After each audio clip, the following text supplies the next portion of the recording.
have our first phone caller on the line tonight, Jim from Dothan, Alabama. He has a question about homeowners insurance. Jim, you can go ahead with your question now. Yeah, and I'm talking about Florida now. If you got a home and say it's insured for $200,000, is what the insurance company, assesses that as. So if you have a total loss, and just say it just took $150,000 to rebuild that home, do they have to give you the $50,000 difference since you was paying premiums on $200,000? I mean, if you have a total loss to the home, and it's agreed that your insurance company says, yeah, this home is a total loss based on the damage that was done, then they owe you the policy limits. Now, if you end up getting the policy limits and you're able to rebuild it for less, then it sounds to me like you maybe just had a structure that might have been overinsured.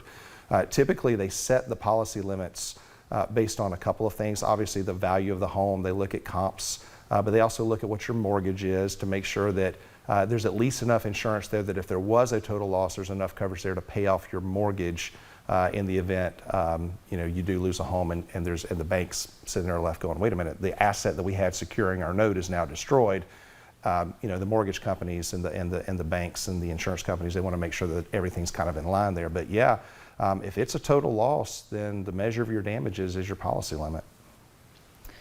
Hopefully that answers your question, Jim. Going back to kind of talking about hurricane policies and things like that, I had a friend just text me and ask, she says her insurer says that water damage may not be covered in her hurricane policy, and she didn't know why that was. Can you guys answer that for her?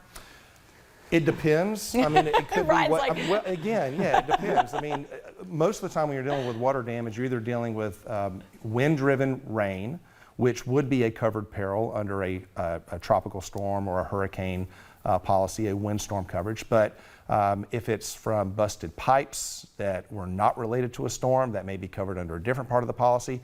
If it's flood, that is not going to be covered by hurricane policy. You're going to need to have a separate flood policy to cover that. So we have to look at, is it wind-driven rain or not? Is it rising water or falling water? Depending on the nature of the loss would really dictate what type of coverage you're looking at applying there. But yeah, if it's flood, if it's coming from the ground up and comes in through your front door, your windstorm is not going to typically cover that because that would be excluded. That's interesting. Flooding is not even a part of that policy. So it's a whole separate thing that you have to check and say go through as well. Is it? Right, yeah. And the flood policy premiums, they are dictated based on where your house is located, what the elevation is. So folks that live out on the beach that maybe are only 5, 10, 15 feet above sea level, you're probably looking at a different premium than say somebody that lives up in Youngstown or Chipley, somebody a little bit higher up. The threat of flood there is not as bad unless you're on the river. But if you're up at a higher ground, you're probably not looking at paying very much for flood coverage at all.